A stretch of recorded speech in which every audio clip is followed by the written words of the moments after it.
Good morning, everyone, and very wonderful to see you as always on a bank holiday. It's a very special thing to get together for some Talmud Torah and to use our time that thankfully is available around this time of the year to do some learning together. And before I say anything else, I want to thank, as always, Julie Conn from the Education Committee, who leads our Education Committee, for enabling this to happen. And in particular to Ellie Pollack, who really led and organised and arranged what I'm sure will be a very, very special morning. I also want to thank Gary Lauer, who has worked both behind the scenes in terms of the technical arrangements and will be coordinating and sharing the rest of the morning. And I think this will be an amazing and wonderful morning. We have three guest speakers lined up, each in their own sphere and in their own area, really masters of their subject. And I think this will be a fascinating blend of different areas of Torah, whether history and geography, whether Medrash and Drush, or whether in the realm of halacha. And our three speakers really represent outstanding figures in each of these areas. But our first speaker this morning is Professor Yoel Elitzur, who will be speaking about Yetziat Mitzrayim, the geographical aspect.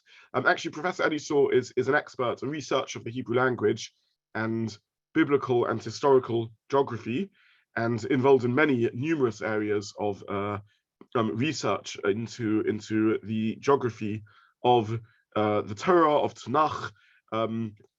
He has his latest book is Places in the Parsha, which attempts to offer to the best of our ability and knowledge geographic identifications and linguistic solutions to some of the riddles of Tanach.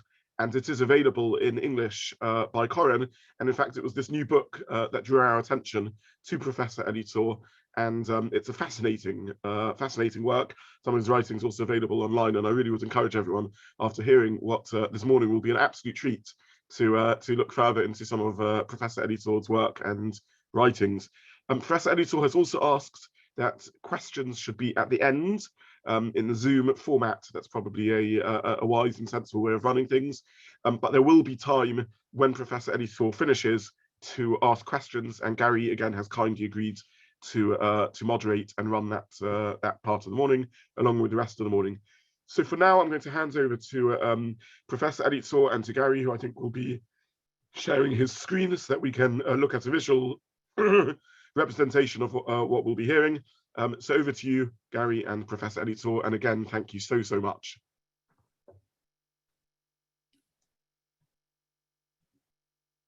Now I have to begin?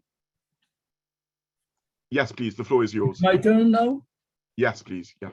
Thank you. Nice to meet you, near Yisrael, London. Yetziat Mitzrayim, geographical, and also some words about the historical aspects. Slide. The main name that we encounter is Ramses. You find this name in the films like the Ten Commandments and the Prince of Egypt, in journals, in Jewish journals before Pesach. You often find this guy, Ramses II, who was the most famous of the pharaohs. He ruled about 67 years. We could think it's something imaginary, but you as citizens of England, you know that Queen Elizabeth has more than 67 years of reign. He was a very strong pharaoh. He made many conquests and many buildings, and he was an emperor. Slide. Here you see the name Ramses. The name Ramses was born in the 19th dynasty. The first Ramses the First, you see,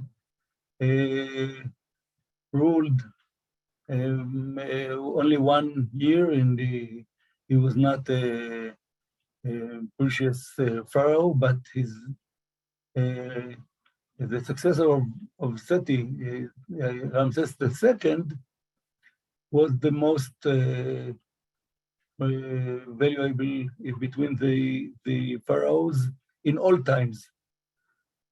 After Ramses II, in the 20th dynasty, we had Ramses III, which was quite a great king.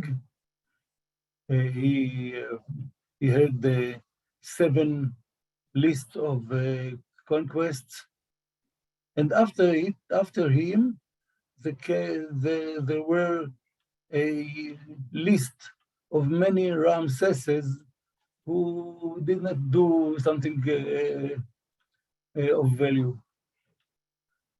Then,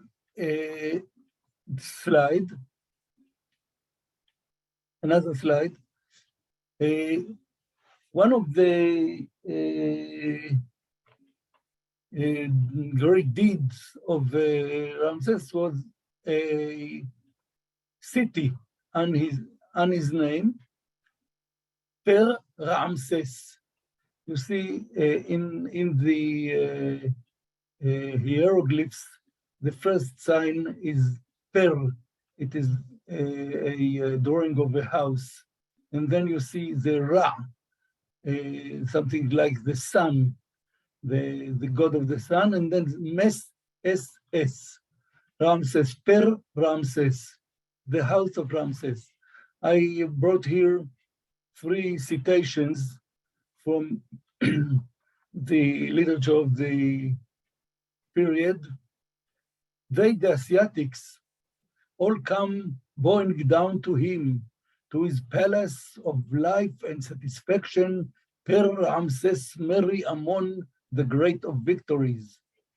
Another citation, on this day, while his majesty was in the town of Per Ramses, Mary is the beloved of Ammon, Mary Ammon, doing the pleasure of his father Ammon Ra. And the third citation, I have reached one person speaks about his visit. I have reached Per Ramses and have found it in very, very good condition, a beautiful district. The residence is pleasant in life, its field is full of fruit and like that. Slide. So it's natural to try to connect it with the pasuk, ויבן ערי מסכנות לפרעה את פתאום ואת רעמסס. פתאום is Per Atum. Atum is one of the gods. Per Atum, the house of Atum, and Ramses. So is it appropriate to connect it? Many researchers connect it to the fact that we have seen right now. Another slide.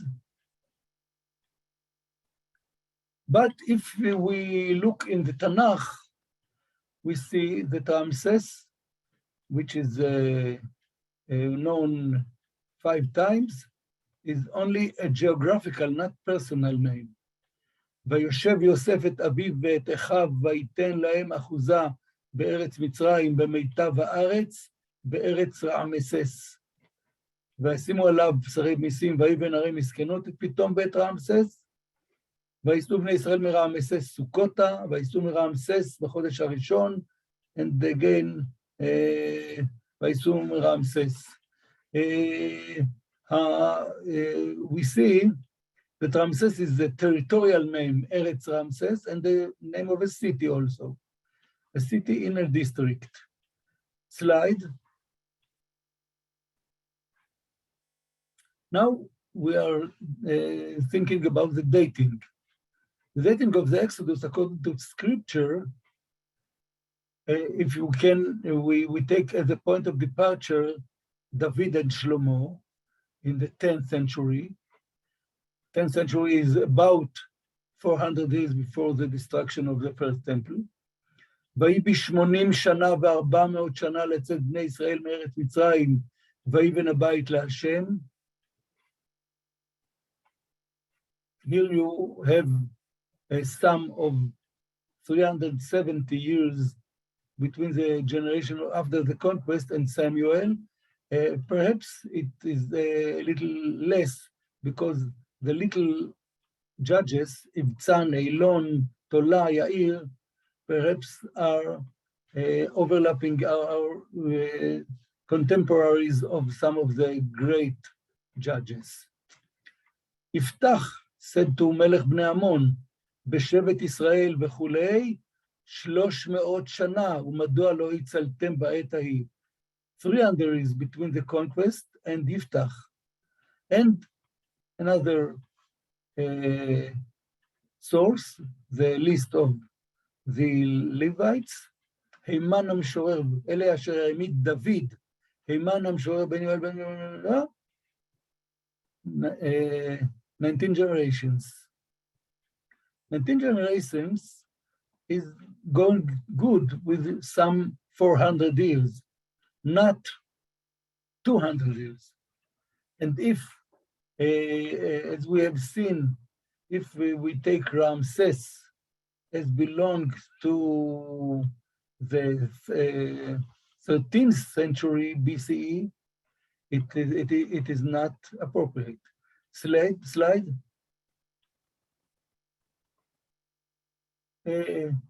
In parentheses, one biblical exception, David's genealogy, פרץ חצרון, רמה, מנדב, נחשון, צלמה, בועז, עובד, ישי, דוד.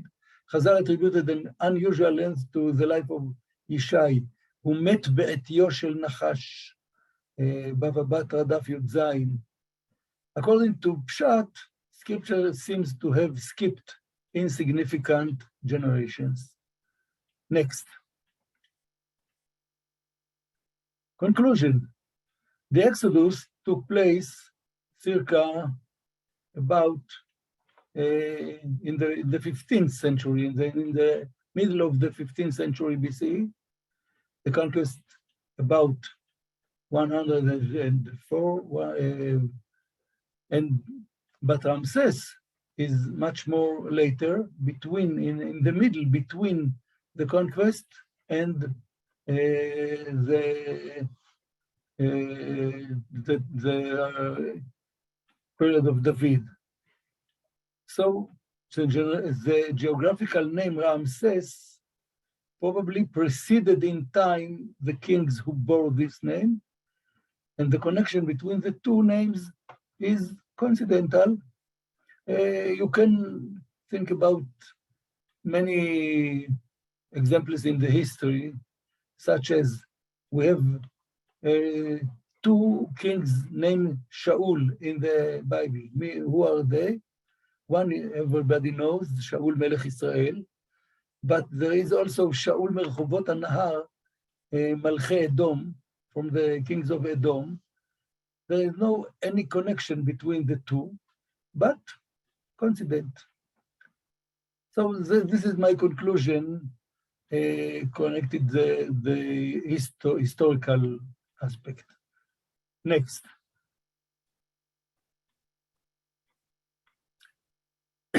Why we don't meet the pharaohs in the Tanach? Seti Arishon, Seti is the first, and Ramses II were not particularly interested in the meager tribes of Israel who lived in the mountains, and the raids focused mainly on the Canaanites and the fortified cities along the seashore and in the international roads. And yet, Pharaoh Mer-en-Ptah, the successor of Ramses II, mentioned Israel. Next. Here it's called the Israel Stele of Mer Neftach. The princes are in the end of the inscription. The princes are prostrate, saying peace. Not one is raising his head among the 9 bows. Now that Techenu has come to ruin, Chati is pacified, the Canaan has been plundered into every sort of woe, Ashkelon has been overcome, Gezer has been captured, Yenoam is made non-existent, Israel is laid to waste, and his seed is not. Huru is become a widow because of Egypt. I'm not going here to explain all the names, but he mentioned Israel. Next, you can see here the source and the deciphering. Here is from right to left, and here from left to right. You see here the two, I don't know how to determine it. This is Yud, this is S, Samech, this is R, again Aleph, and again R. And then two the denominators, one of a place of enemy, and one of a man and woman, and 3 lines of plural people. Yisrael, there is no lamed in Egyptian, so Yisrael Avad is not existed. That's what he says to us, but now he is in the museum and we are alive. Next. Our topic today is geography, only a few words about the history. In my opinion, the period of the Hyksos before 1550, they were Semites who ruled Egypt, and probably they were the pharaohs who were good with the Yaakov Banav. The Lamarna letters came, and the expulsion of they were expelled about 1550, and this is probably described in Torah, Vayakom Melech Hadash al Mitzrayim. The Lamarna letters are from the 14th century. Here, the kings of Canaan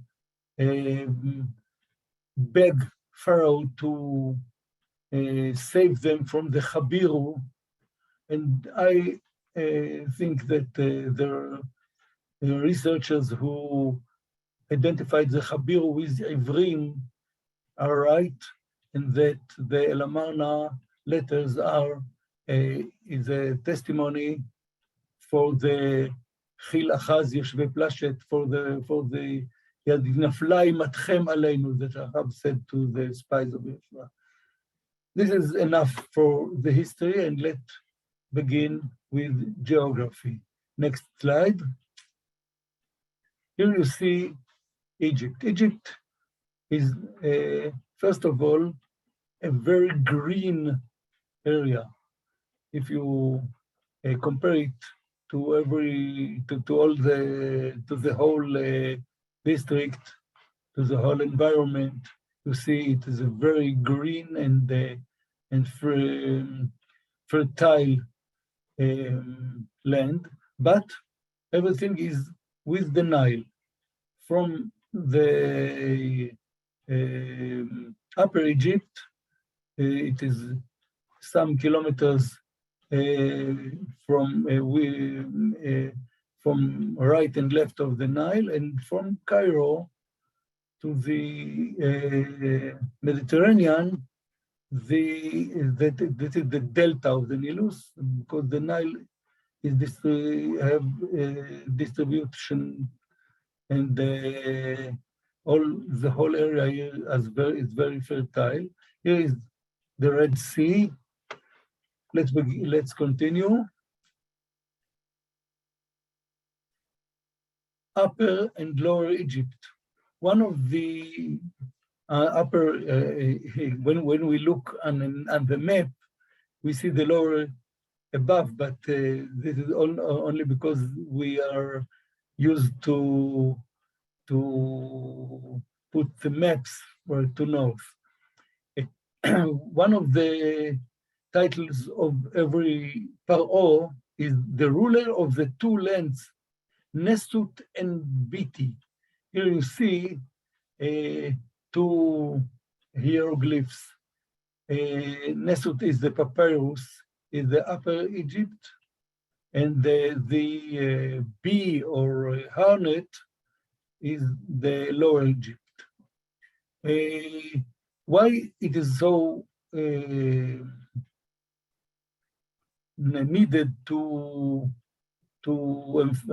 emphasize this? Because when the Lower and Upper Egypt were not under one rule, here they waste the water, and the water and not a sufficient amount of water reaches the Lower Egypt, and then the whole fertility cannot be reached to be exist.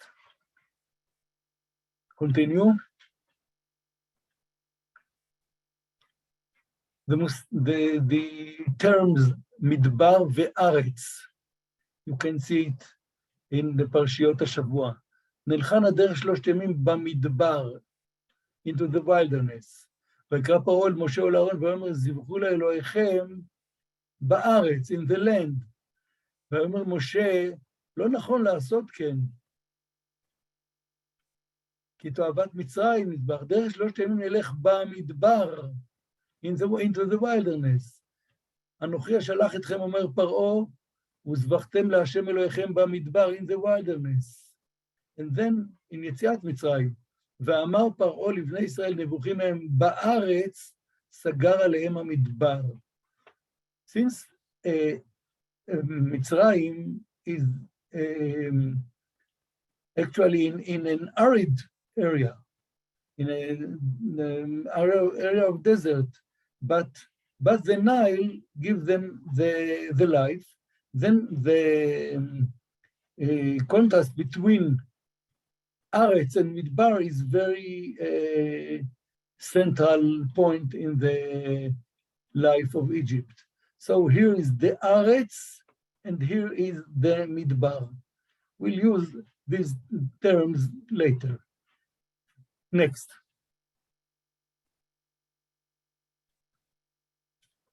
What is Yamshuf?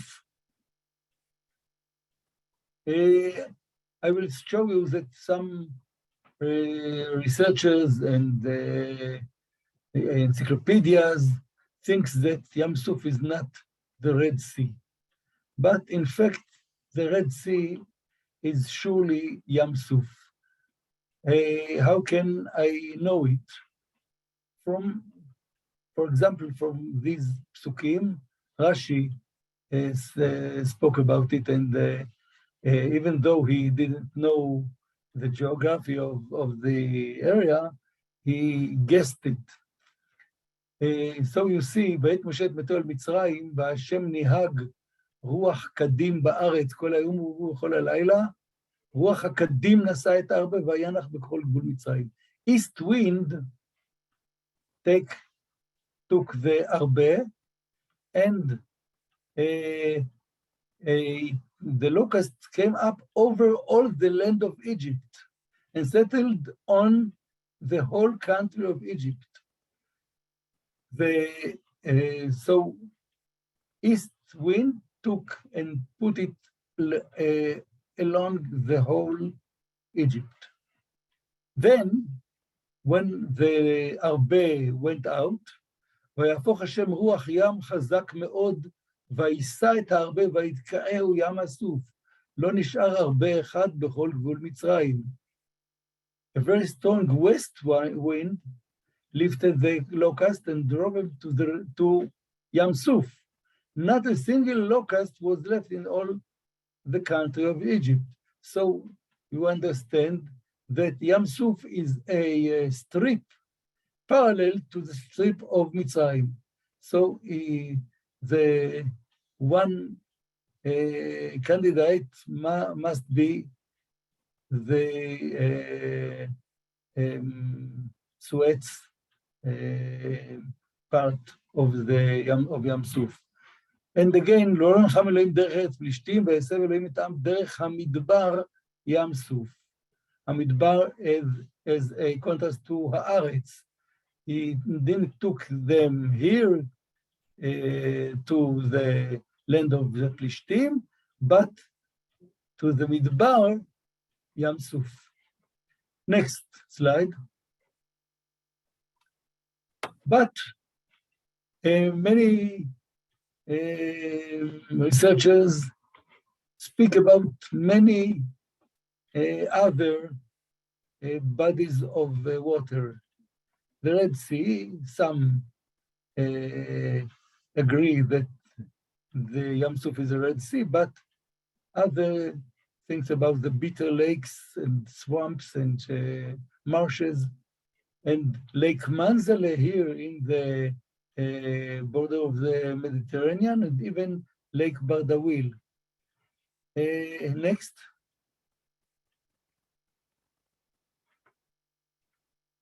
Here I cited from Anchor Bible Dictionary.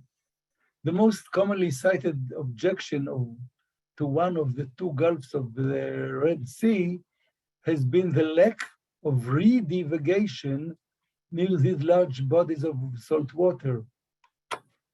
Yam Suf means Reed Sea. Candidates for the sea have included the Gulf of Suez and the Gulf of Aqaba, the Bitter Lakes, the Balach Lakes, Lake Manzale, and even the Lake Sirboni, Sabhat el-Bardawil. Indeed, context, he says, I think he's right, the older obsession with etymology as the determining factor has largely been abandoned by modern scholars. I think this is right. You don't have to search every time for etymology of names. We don't know what is the meaning of Sinai. We don't know what is the meaning of Amalek. Why we have to know what is the meaning of Yam Suf? What the psukim say explicitly, as we have seen, is the point of departure, and from this you have to continue. Another aspect that he didn't mention here is the attempt to give a natural explanation for the ness of Kriyat Yam Suf. So they search for places where there are dunes of sand, or in Bardawil we have a strip of Yabasha in the Mediterranean. But I think that the explicit words of the Ktuvim is the main thing to begin with. Next, please. Where are Etz Goshen, Ramses, Sukkot, Etam, Piacherot, Migdol, Baal Tzfon? General note: preservation of ancient place names in various countries, identifications according to the musical chairs game. In Eretz Israel, many ancient names were preserved. If you came here 200 or 300 years ago, you can find Lud, Jaffa, Akka, Haifa, Safad,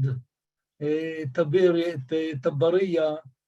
All of these are names of ancient Eretz Israel that were preserved. In other countries, ancient countries, this didn't happen. And the names were replaced sometime, several times.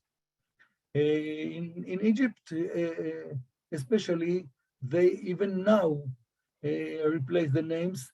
I'll share with you an information I met last week when I prepared this presentation. I went to Google Maps and took Egypt, and I found that there are, I can say it is a shocking discovery. I found that there are now 3 new cities in Egypt, around Cairo. One is Madinat el-Ubur, means the city of the passing. One is Madinat Sades bil October, the city of the 6th of October. And the third is Madinat el-Ashara bil Ramadan, the city of the 10th of Ramadan. All 3 are of the days of Milchemet Yom Kippurim, when they celebrate until now that they almost succeeded to destroy the Jews and the land of Israel and the country of Israel. It's sad to think about the fact that our leaders were so naive to think that it is a type of shalom or peace. Let's continue. What can we learn from the Torah itself? וישבת בארץ גושן, ויושב יוסף את אביו ואת אחיו בארץ רעמסס, את פיתום ואת רעמסס, ארץ גושן אשר שם בני ישראל, אשר עמי עומד עליה, ארץ גושן אשר שם בני ישראל, וייסעו בני ישראל מרעמסס סוכותה, וייסעו בסוכות ויחנו באיתם בקצה המדבר. We see that Eretz Goshen is equal with Eretz Ramses. And in Eretz Ramses, there is a city Ramses. Eretz Goshen is only a territorial name. And that from Ramses, in the Exodus, we went to Sukkot and then to Eitam, which is in the edge of the Midbar. And we understood before that the Midbar, the wilderness, is something precious. Okay. Yes, now continue. Here is Lower Egypt. Targum Yerushalmi, Ramses Pilusin, inappropriate. Pilusin is Pelusium, here in the edge of the whole delta. Today it is marshes. In the past there was a branch of the Nile here. Pelusin is mentioned in Mishnah, Masechet Yoma. Bashachar היה לובש פילוסין. Kohen Gadol was dressing a pishtan from Pilusin. But it is not appropriate because it is written, והיית קרוב אליי, and will be near to me. And it is far away. Next. איתם, where is איתם? איתם בקצה המדבר.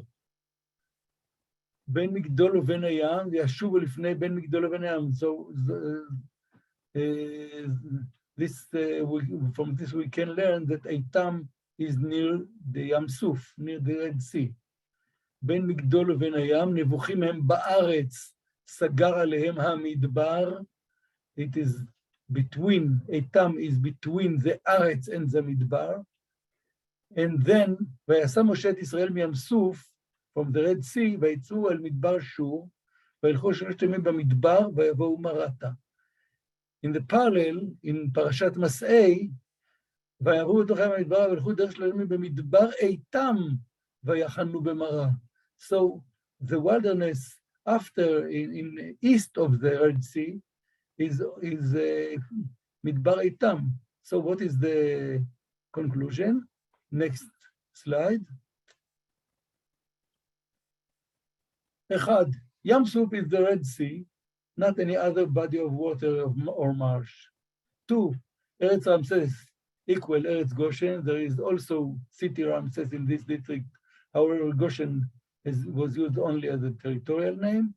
Three, the land of Goshen or Ramses is a region in itself, but is not far from the city and palace of Paro, his viceroy and ministers.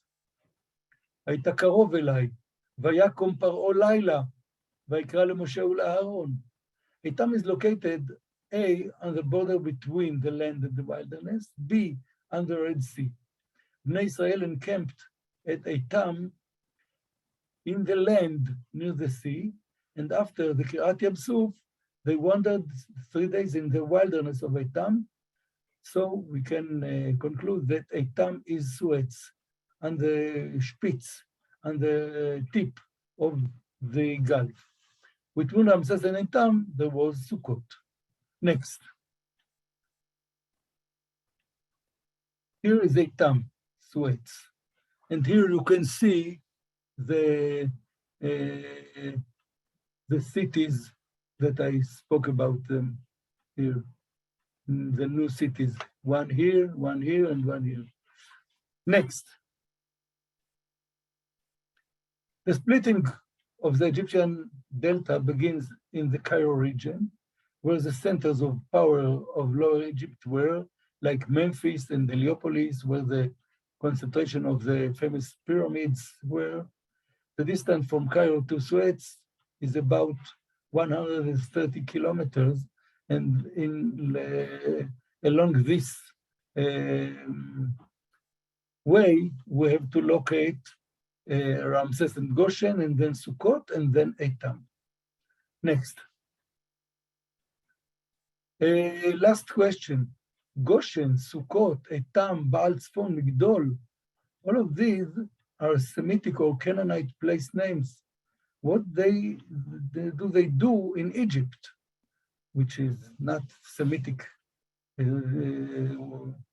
not Semitic language, and they are not Semites.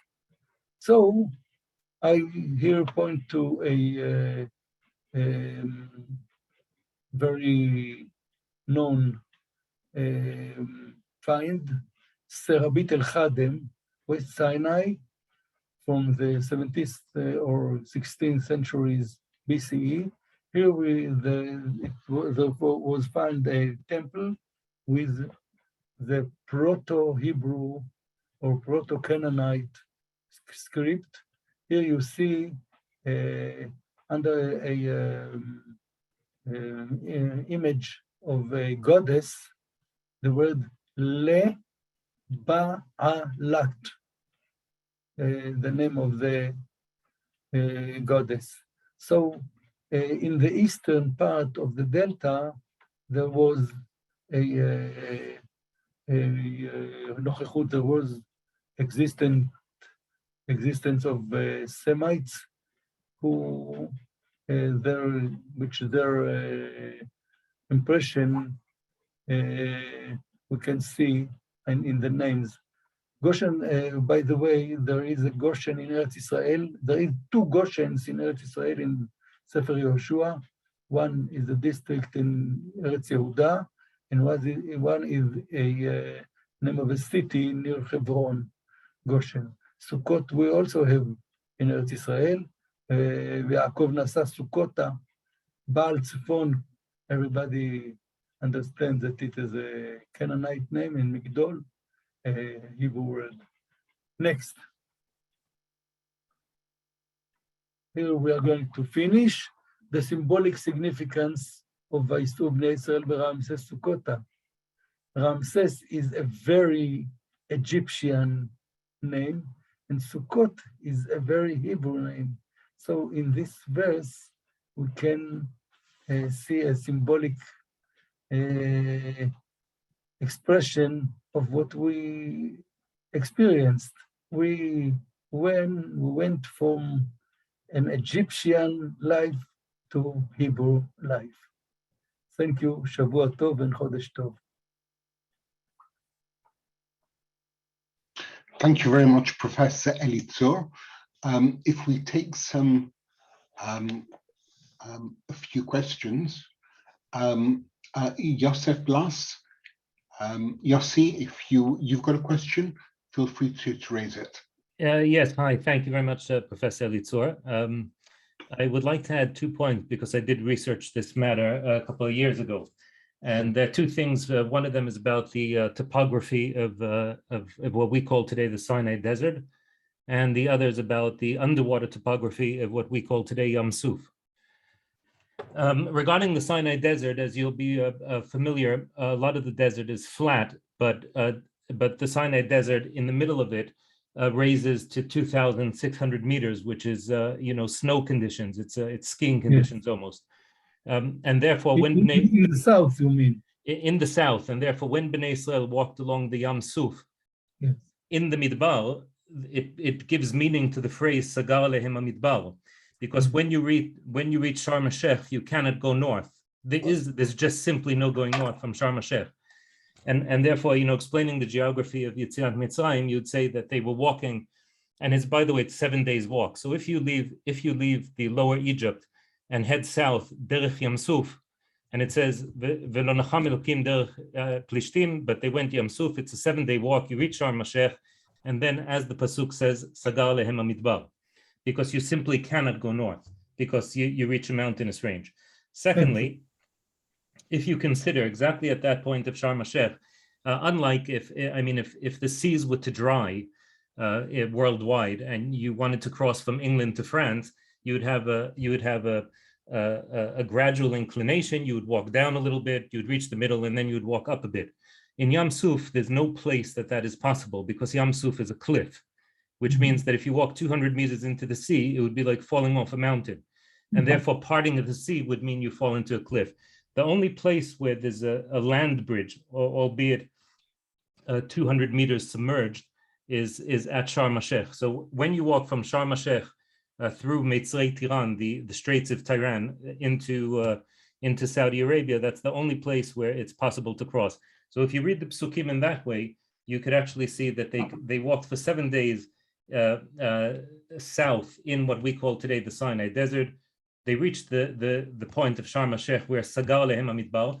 Paro knew this, and he said, that's stupid. They're going to be stuck. He chased them down. They had the mountains on one side, the sea on the other side, and the Egyptian army on the other side.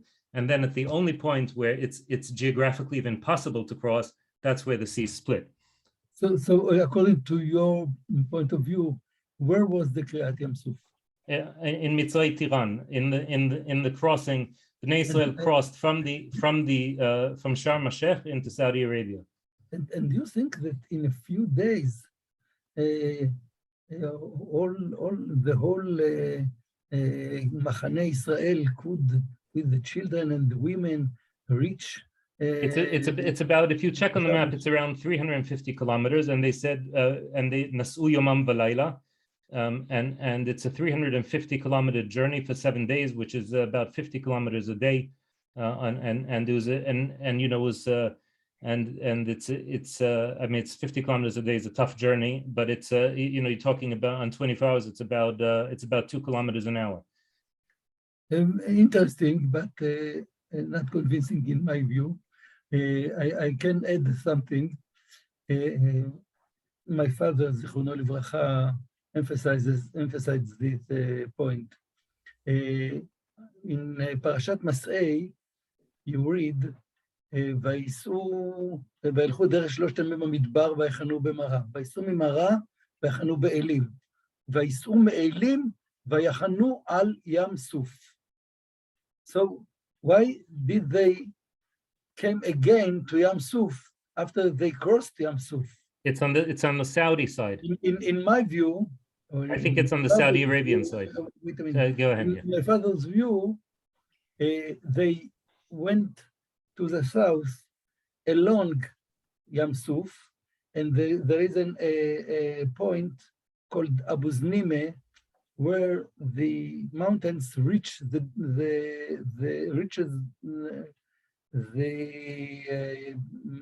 sea. Yes. And there you must encamp on the sea.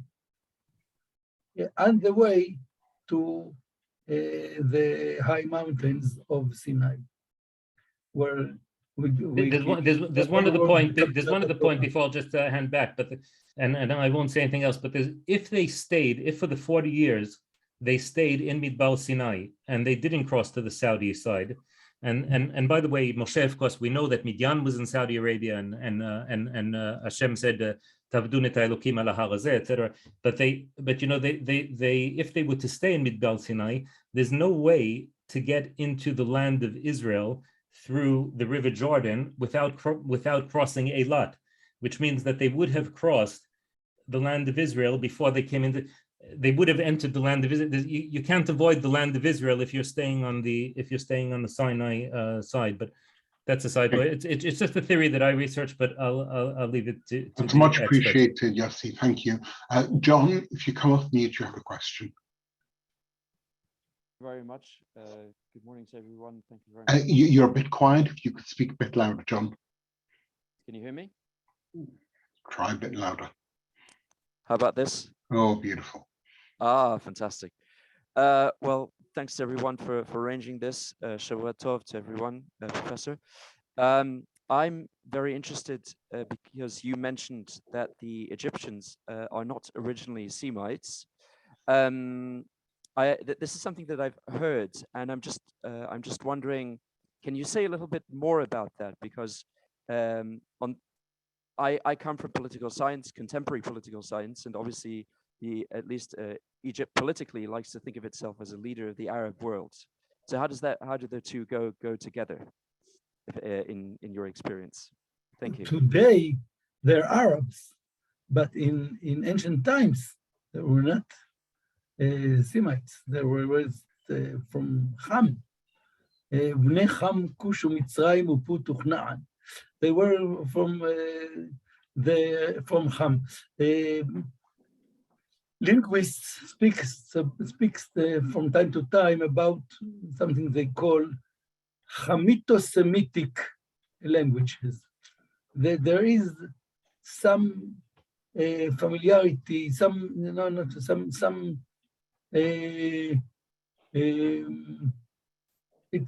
little similarity between Egyptian and Semitic languages. For example, in Semitic and in Egyptian, the feminine is signed by taf, sofit, and also in Egyptian. But and there are many Semitic words in Egyptian, and there are some Egyptian words in Semitic, but they are separate subfamilies of languages. Thank you very much. We are overrunning, and that's because this topic is so fascinating and bringing a number of questions. I'm going to just ask for one more question, and then we're going to take a break and be running a few minutes late. So if no one objects. So David, if you could just ask one brief question, please. Thank you. Levy. Oh, David Levy, okay. Sorry, Mr. Cass. Yes, Professor, thank you very much for your fascinating presentation. You've mentioned the 5 times in Torah where it mentions Ramses, and as Ibn Ezra says, that 4 of them it's Ramesses, which is the region, and in one case, in Parsha Shemos, it's Ramses, which is the store city. And you've actually confirmed that sort of geographical split between the two. Is this sort of independent evidence to back up Ibn Ezra's analysis, or are you, in fact, relying upon Ibn Ezra's? He is right that the vocalization Ramses is found concerning the city, and Ramesses could be, at the other times, could be considered territorial name. But linguistically speaking, I think that it is not a real distinction between, because if you can, for example, take the word vayamdu, okay? Again, and parallel to it, ya'lezu chasidim bechavod. Ya'lezu is with two shvas, and ya'amdu is with patach. It is something phonetic because it's a little difficult to pronounce ayin in shva. Ya'lezu. So the language makes it ya'amdu. So I'm not convinced that it is a real distinction. Prof Elitzur, thank you very much. I'd like to thank you for a really great presentation that's really listed a lot of questions. I apologize to anyone who's not had a chance to ask. I'm going to suggest that we take a 5-minute break so people can put the kettle on. And if we rejoin in 5 minutes prompt, which is 10:57, and apologies that we're running late. Thank you very much. Thank you.